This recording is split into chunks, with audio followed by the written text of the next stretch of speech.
In the distant future, vampires rule the night, but their numbers are dwindling. One podcast is unlike all the others. Half human, half vampire. This is Lefty Speaks, the official podcast for Vampire Hunter D. Hello, hunters, and welcome back to Lefty Speaks, the official Vampire Hunter D podcast.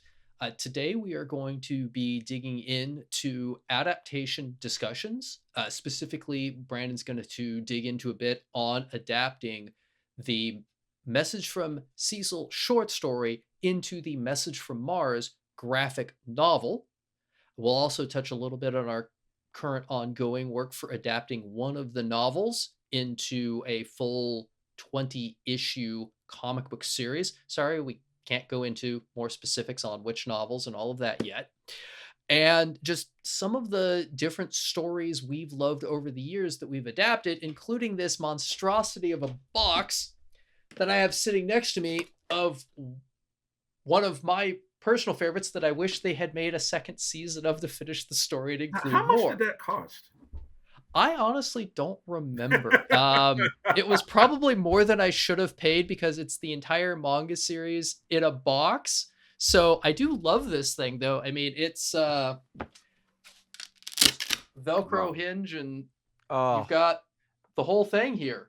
It just reminds me of Japan, because one of my favorite things to do in Japan was to go to what is effectively a used bookstore, because at least half of a used bookstore in Japan is manga.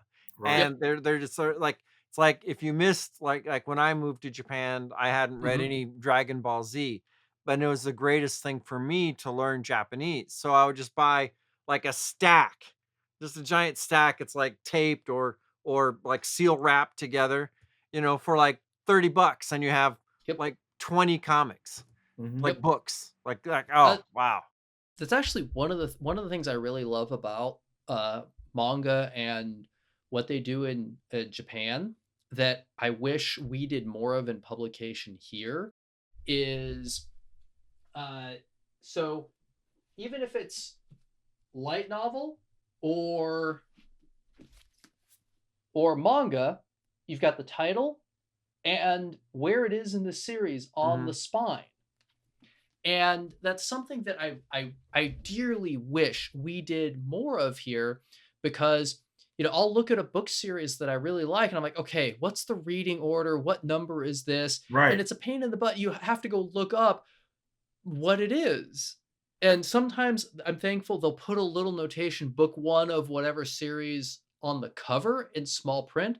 But like, why can't we do this?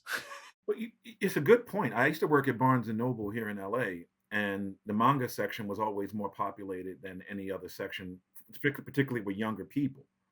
And one of the things that a lot of people who don't follow American comics may or may not know, even though people will say things are okay, blah, blah, blah, the American superhero comic book industry is not doing great, regardless of what people will tell you, right? And one of the reasons why is because there's constantly a new number one of the exact same title. When it's collected, you have no idea where it falls into the grand scheme of either Marvel or DC or whoever's universe. And that's one of the reasons why I've stopped buying a lot of American superhero comics. If I'm buying a new comic, it's usually going to be something that's creator owned or something from Kickstarter or something that I know has no connection to the 100 years of legacy media that preceded it. I don't even know what's happening in any American superhero comic now, even though I am somewhat interested sometimes. But the lack of a beginning, middle, and end, the 100 years of continuity that you might need to know to enjoy it, that is a big turnoff for me. And that's why I've started to gravitate more to manga books. Yeah. Because it's just like, hey, I can get a beginning, middle, and end. Unless it's One Piece. But outside of that, even Attack on Titan has an ending. It's just nice to know that I can invest in something and get an emotional climax without having to keep buying things in perpetuity. And like they'll have something happen. And like a lot of times in manga, character dies, they stay dead. It's part of the story. Oh yeah.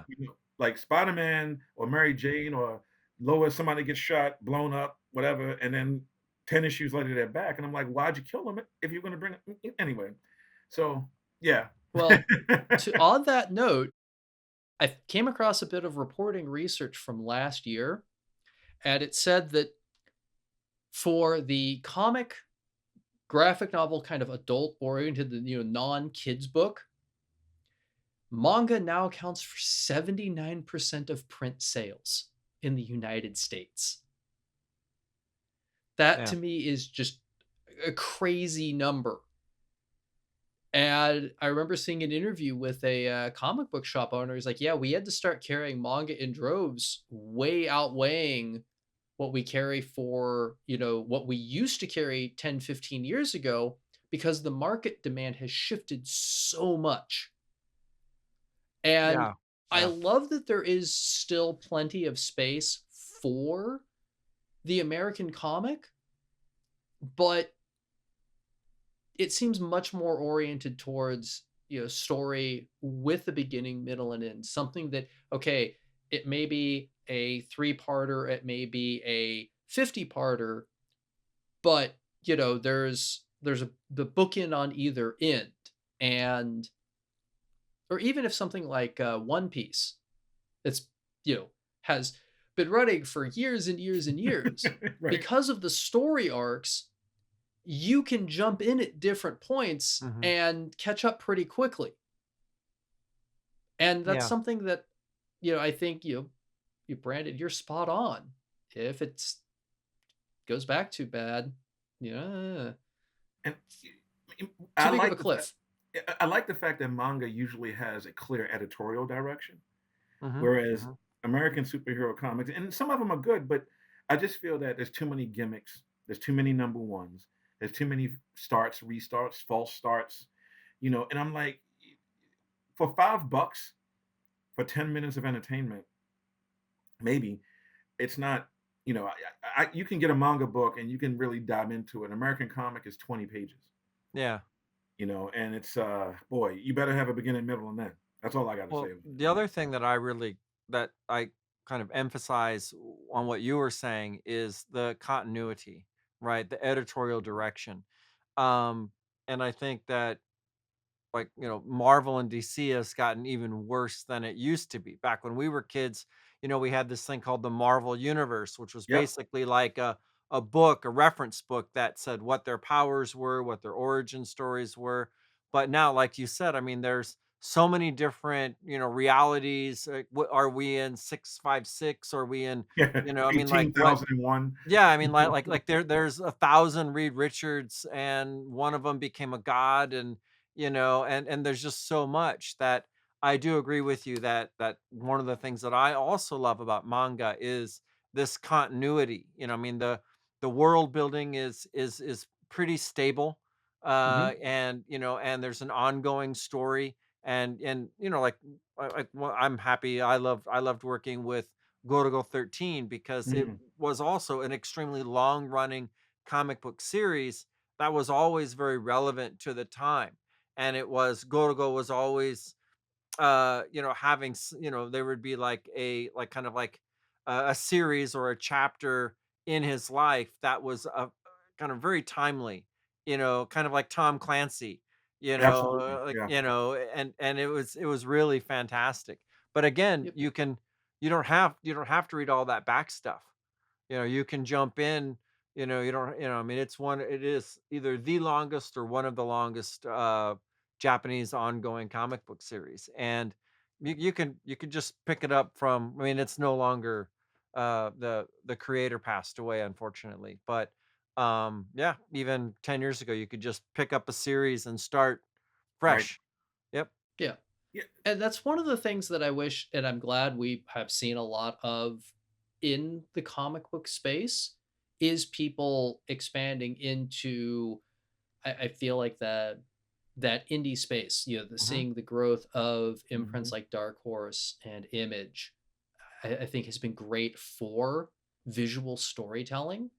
And I think what they have built and expanded gave us the opportunity for making Message from Mars and our current planned works, because I love comic books. I've loved them since I was a little kid, and I think it's a great medium for storytelling. It's just the question of, how are you using that medium? Like, I think with anything else, you can use it well, you can use it poorly, and I've been thrilled so far. I was thrilled with, Brandon, what you did for adapting Message from Mars, and I was thrilled when we Oh, learned, hey, there's this short story that had never really seen much light of day. I mean, it was if I remember right, a insert in an audio drama CD in Japan that never went anywhere else. And I saw the title in the list of short stories on the Vampire Hunter D wiki. So for those of you out there who have maintained and added to the VHD wikis, you're awesome. Thank you.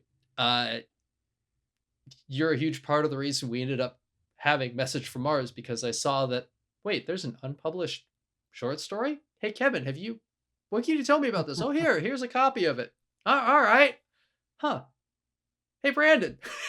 Yeah, I mean, I remember getting that opportunity and I was stunned because I knew of the franchise. I knew, I loved it, but there's a unique challenge in adapting a short story that's been never released but translated into English, and then you have to turn that short story into a graphic novel comic book. I mean, excuse me, a graphic novel script.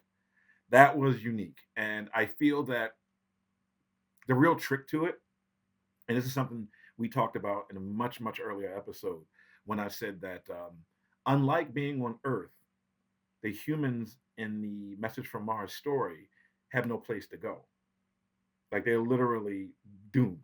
There's nothing you can do other than open a door and let yourself suffocate in the Martian atmosphere, right? So I felt like what kind of unimaginable horrors would be visited upon people? First of all, there's no oversight from other nobles who might be like, guys, you're going a little bit too far here. You know, there's no desire to do anything except keep them alive as breeding stock and as food. I mean, this is pretty horrible.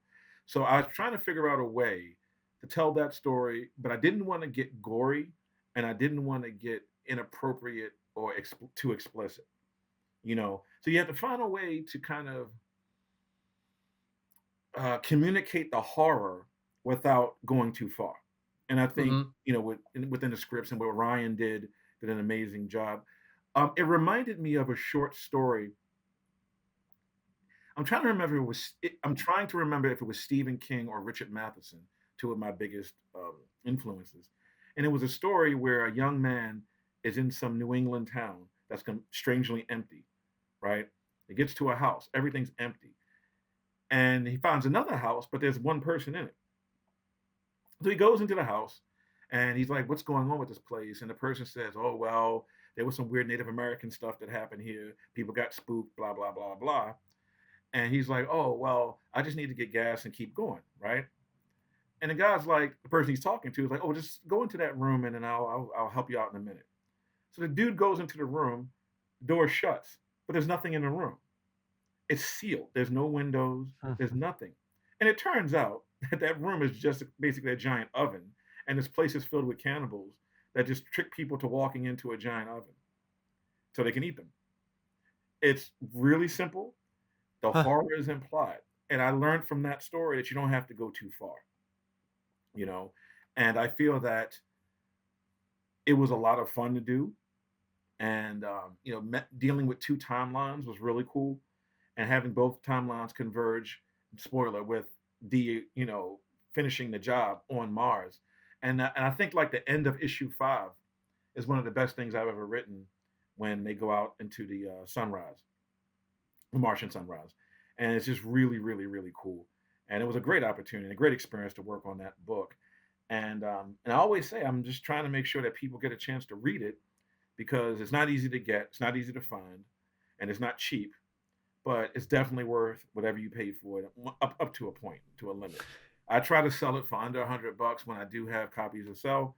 But yeah, Message from Mars is just it taught me a lot about pacing and about how to stretch the pages.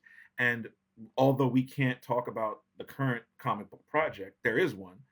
But I'm finding, this is a unique challenge too, because we have 20 issues, and I want to make sure the story is told in a way that keeps people coming back while also Mhm. communicating what we need to communicate. And again, like I've said recently, learning to adapt is a very powerful skill for any writer. Yeah, I remember when I was younger, my dad, as an older teenager, finally kind of cajoling and forcing me into reading a book by a guy named Adler. And I thought the title Mm. was stupid. It's literally the title of the book is How to Read a Book. Mm. And it's one of those, by the time you're done reading the book, you no longer need to read the book. But for anybody who wants to pursue education or l- reading for learning, I it was an eye opener for me because he goes into there are four types of reading: inspectional, syntopical, no, inspectional, elementary, analytical, and syntopical.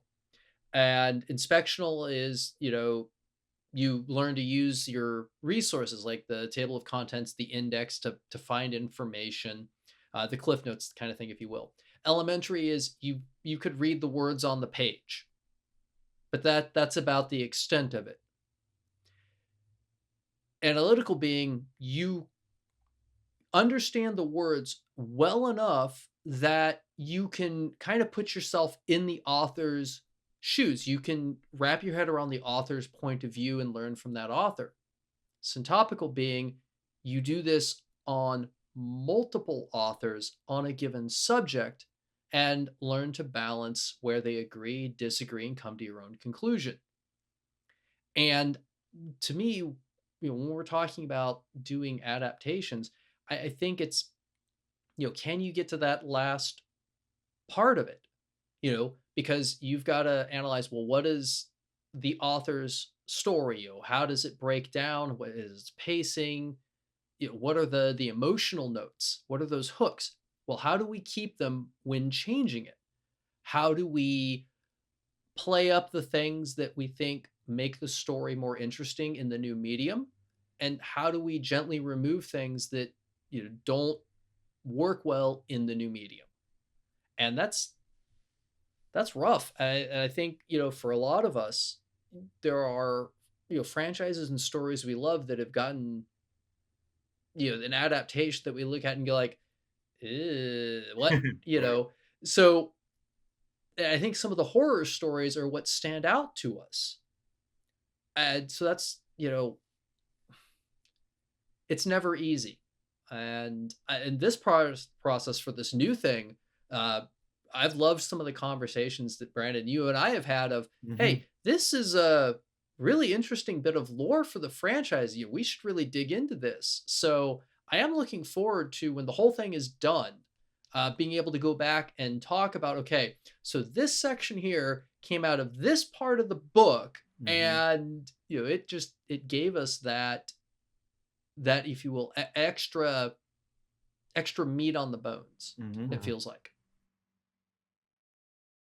Yeah, I mean, has if I don't know how many people have seen it, but has anyone seen Secret Level on Amazon Prime? Yep. Yep. Yes. Yeah, like that's a great example of how to take one medium that is visual but not necessarily literary, and then flip it into a story. Like the Warhammer one and the Armored Core ones are Yeah. very, very good. I mean, the Hmm. Pac-Man was wild, but the whole point is that it was such a. Again, it's a great way to study how to take the emotional bullet points from a previously existing work and laying it down. I think about a lot of like you look at something like Blade Runner, which is not really like Do Androids Dream of Electric Sheep, and you get it, and they improve upon some aspects of it. If you look at a remake of The Infernal Affairs, which got made into The Departed here in the States, it's a different type of adaptation. There were some very interesting things done to change, which is basically a Chinese triad infiltration story, into the Irish mafia of Boston. I mean, Mhm. that was a Hmm. very interesting flip. You know, um, I mean, I could talk about adaptation all day, but I mean, there's tons of films that make some really interesting changes that you might not have thought would work. I'll give you another good one, The Martian, written by Andy Weir and Hmm. the movie's Hmm. directed by Hmm. Ridley Scott. Saving Hmm. Matt Damon in space, right? I read that book a million times. The stuff they took out would not have made the movie better or worse, but I'm glad it's not there because it would actually may have maybe slowed it down a bit. One of the scenes I remember that I'm glad that they took out was at the end of the book, near before he launches back into space. The little rover he's on gets caught in like a tornado, and it falls into a crater, and he has to like take like a day just to drive it out. And that was cool, but we already had enough tornadoes by that point in the movie. There were like three of them, so it was like at that point, let's just get him to the rocket. Hmm. And those type of decisions I feel are necessary. And to me, being leaner with adaptations is better than trying to cram everything in, because be lean later on in your writing. If there is space, you can slot some stuff back in, so to speak. So Yep. Hmm. that's I my take Yep. on that. I absolutely agree. Yeah. Yeah, I mean, I know when we were working on Silent Hill, it was the same thing. I mean, there's only so many doors, there's only so many monsters that you can, and of course everyone's like, "What about this monster? What about that?" I mean, we have great designs, concepts for them, Mhm. but after that, I mean, what do we really put in? I mean, like when I made the world book for Wolfenstein, Ooh. for Roger Avery, I mean, I when I yeah, I played through every version of Wolfenstein from the very Such first a one. hard job. I mean, it was yeah, it was. I mean, the irony is that it really changed how I played video games because I was collecting information and I was, taking notes on everything. And it was the monsters, the character arcs, the stories, like what are all these, like just creating a whole bullet list of all these things from each Mhm. video game, what transferred over and all that. But again, then Roger Avery was writing the introduction. The idea was to make it a film franchise, and so we had to start with one movie that would, encapsulate Wolfenstein for, many, like for 2 or 3 generations of video game players, and then for people that know nothing about the video game at all. Mhm. And so there's so many things you need to leave out, and you don't want to just make it one giant Easter egg fest. I mean, as much as I love Deadpool, the Mhm. last one, that's kind of what it was. It was just never ending Easter eggs. And so, and that in a maybe works for Marvel, but it wouldn't work if you want to make a serious introduction into a new franchise that has Mhm. never been made into a film before. Yeah. So yeah, there's so much.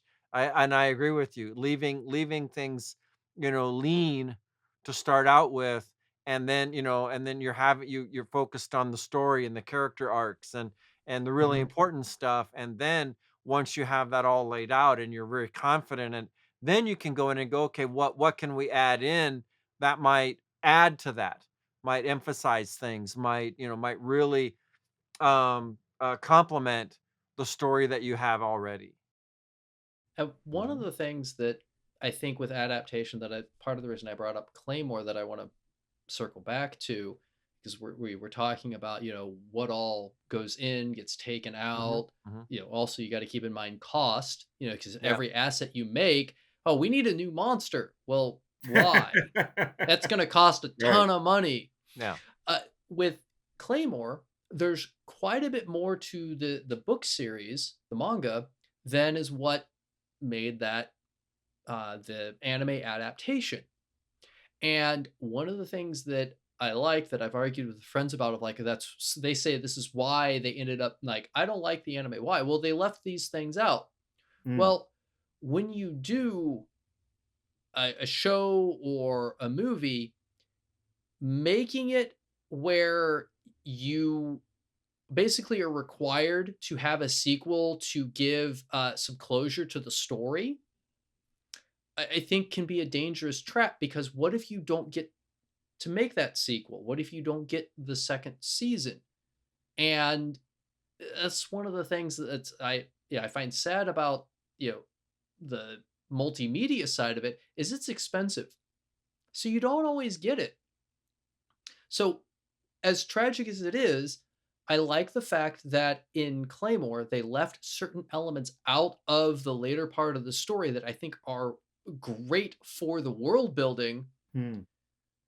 because if they get, the chance to keep going, well, you can add that in after into the second season and it still would make sense. But by leaving it out, you got to end the first season, and yes, it implies, they have to keep living in the world, and yes, we're still going, but it did give you story arc closure. There's some resolution. Not everything's resolved, but in life the world keeps spinning. Yeah. So I think that's another, I would call it, harsh lesson in doing adaptation work is, do you give your audience some closure in the event that you may not get to do everything you want to do? Or do you just make something where people are like, well, what? This is the end that we got? So that, I think, is another really, really hard bridge to build and cross. Yeah. Yeah, I mean, there's a great YouTube short about the adaptation of Akira, and I think the Mhm. title is Akira, the anime that changed everything. And there's a section in it about the manga, and then there's a great YouTube series called What's the Difference, and it has like the book or the comic or the manga versus the movie version, and they did a deep dive on Akira as well, and it's just amazing to see how something that was unfinished as a original property had to be finished as a adaptation without really killing too much of the story. And some people who have criticized the film Akira, which I understand there are some narrative problems, but the narrative problems come from the fact that he had to write to an ending that didn't really exist. Mm-hmm. He knew where it was going, but it didn't exist. So it was very, very interesting to see how all of that came together and still was a very successful film. Then you Mhm. look at something like Ghost in the Shell, which kind of does like a bastardization. I'm talking about the anime, not the Mm-hmm. American um, of some of the Masamune Shiro stuff. It was similar, but not quite the same. There was some really small changes, but the changes they made did not hurt the narrative. So I feel again, there are things that need to go. I remember reading the original paperback for Star Wars or New Hope, and which was, I believe, it was released before the movie, if I remember correctly. And I remember reading that. I mean, no, I read it later because I was like 4. But when I I read that paperback later, and there's whole scenes with Luke on Tatooine Mm. that some were shot, some were not. Yep. But if they had started the film that way, it would not have been as successful. And the scene I'm talking about, and you can find this on YouTube. There's a shot of the Star Destroyer chasing the Rebel blockade runner, but seen from Luke's binoculars, because he's on a server. He looks up and he sees it, and it doesn't look good at all. It looks ridiculous. But the fact that you could even see it in the sunlight, anyway. But the point is, it was very wise for Lucas not to include that in the final cut, because I heard that his editor saved that film, his wife specifically. But that's a great example. If you look at the deleted scenes from A New Hope versus what we get in the end, you'll see in real time how removing certain things drastically improves your story. Or in the case of, I don't know if anyone saw Valerian, Oh Mm-hmm. yeah, I did Yep. see that. there's an entire 20 minutes in the middle that you could just go, and just remove it from the movie, and the story experience you get for the main narrative is no different. And to me, that's one of the things that I think frustrates me when, we do that pass of what needs to be in the movie. It can be gorgeous, it can be well made, but does it advance the story? Does it make it better?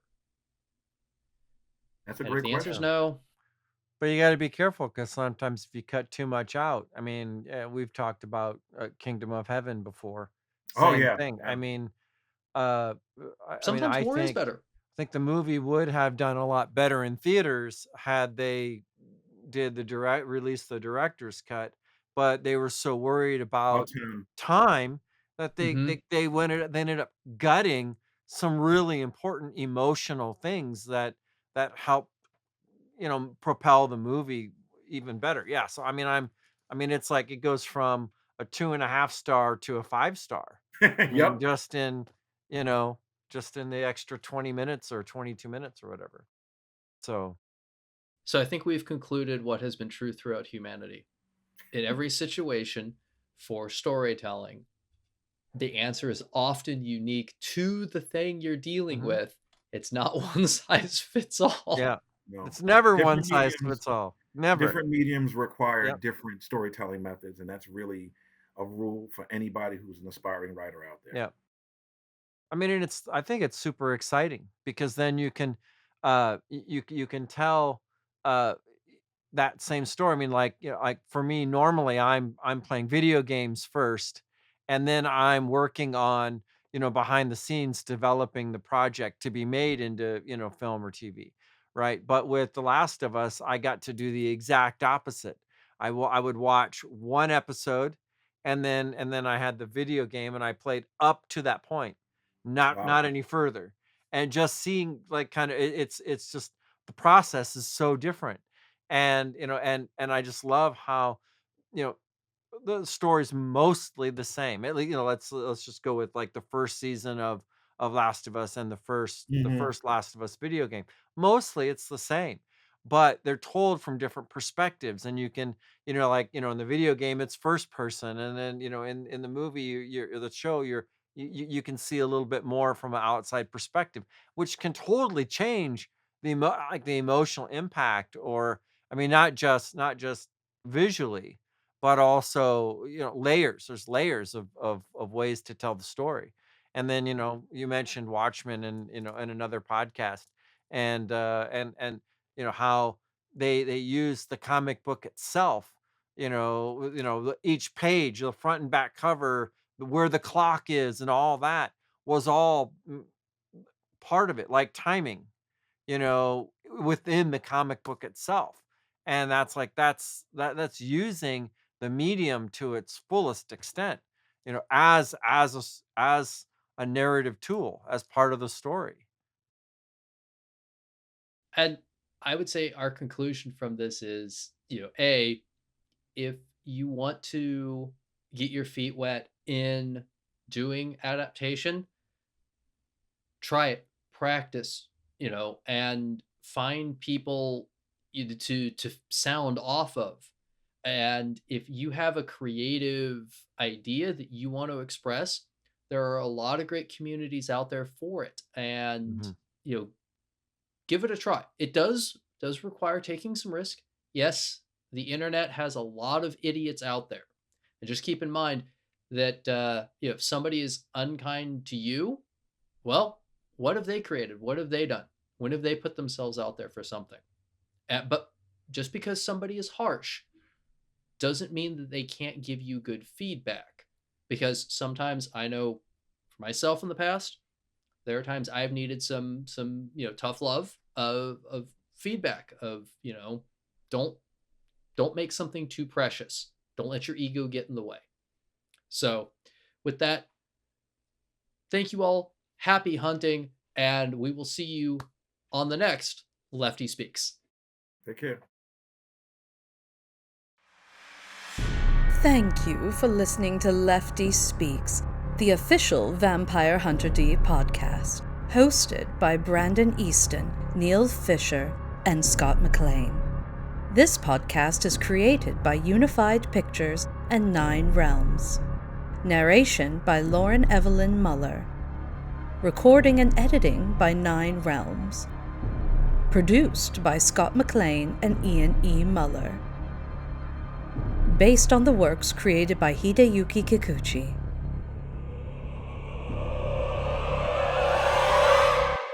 Happy hunting!